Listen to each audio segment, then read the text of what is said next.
Chapter 9. My Personal Stonehenge. You know that expression, "it's not set in stone"? Well, I believe so strongly in what I'm sharing with you, in the viability of all these techniques, I decided I actually did want to set it in stone. Things come and go. Secrets are discovered and forgotten. But if these types of teachings are literally set in stone, people will gather, they will ask questions, they will learn, and it can last thousands of years. As long as people lived around those stones, they could learn. It's like a message being sent out to future generations. So, after studying various historic monoliths and structures scattered over the universe that have outlived millennia, I chose to build a Stonehenge. Building a Stonehenge. I'd traveled the world and decided to build my own Stonehenge-like structure. First, I decided to select intentions for each element that would make my life better. Science and medicine try to bring life on Earth as close as possible to heaven by improving our physical bodies. I wanted to build a stone ring that would serve that purpose. To bring clarity and understanding, I decided to build the dolmen. Before building the structures, you must pick the right stones and you have to learn how to recognize which stones are alive. How did I do it? I just walked in nature and kept asking them, "Are you alive?" You've learned in this book how to get the answer. If you want to create stone structures for these purposes, the stones you choose to work with must have heart, must be alive. What is that heart made from? It's the right mixture of silicon and minerals, just like in a human body. To explain it in simple terms, the stones draw energy from Earth's magnetic field, or ley lines. The stones fill with charged energy, which wanes and surges during specific times of the day based on our proximity to certain constellations, stars, and moons. My structures are also placed along an underground water system, which is the conduit. When you're entering my stone garden, you'll see an arrangement including my version of Stonehenge and an assortment of other stone structures I've cultivated. Many friends have come through, spending hours and hours exploring the relationship stone, the focus stone, or my dolmen, and I've found my throne and the stone ring to be particularly useful for healing. If you're a sensitive person, as you approach, you'll start to feel this amazing calming energy as far as 30 meters in the orbit of space. Simplified, the throne takes bad things away from your life. The large center stone in the middle of the ring has a type of magnetic field which analyzes your body from one side and fixes it from the other, and the dolmen, or tomb, gets your mind straight. The manifesting stone helps you to speed up manifestation, one goal at a time.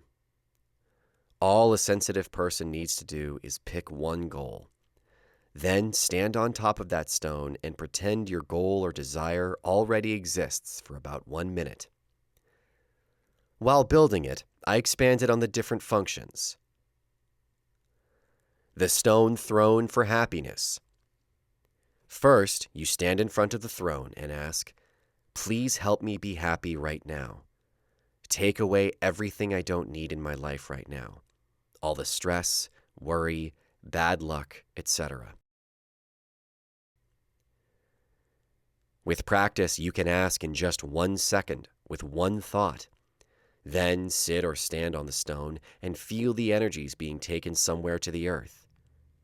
Once it stops its flow, move to the next structure. The stone ring for health. You may have seen something similar at Stonehenge, but my stones are not hanging stones. I designed my ring of stones to keep my human body in perfect condition. When interacting, first you stand by the central stone facing north with the central stone behind your back and ask, "Please help me analyze my body for everything it needs and fix the following." Then I list what troubles me right now.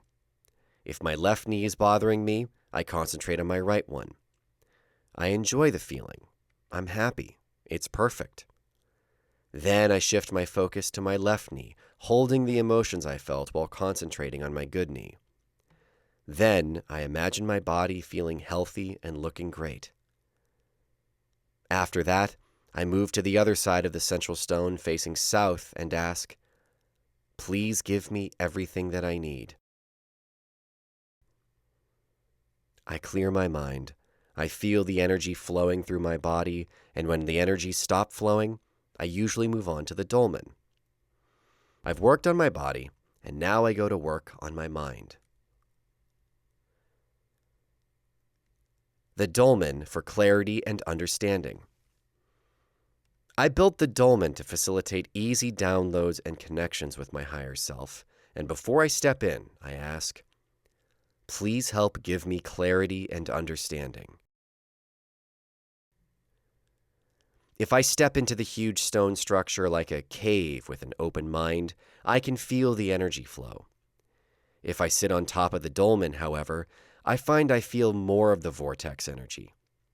The power emanating from Earth enters the structure and seems to expand in such a way that the experience from sitting above all that is definitely a more intense one, and the view makes it a breathtaking experience.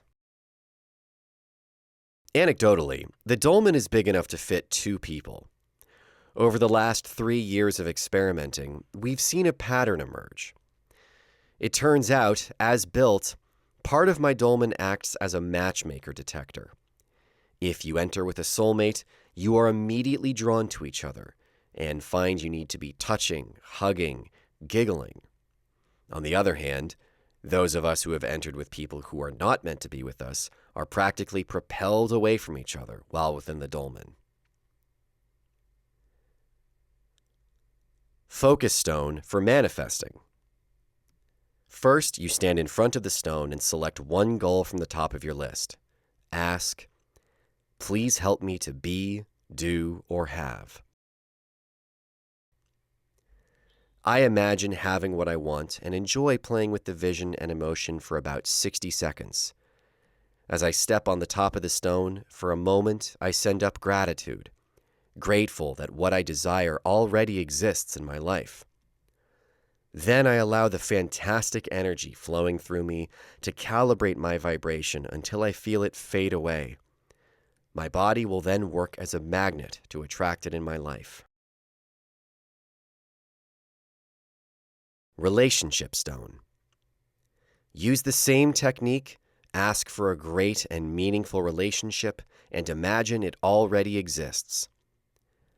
I go over the people I love one by one. Then I focus on my followers and customers as an energy group, since I do not know most of them personally.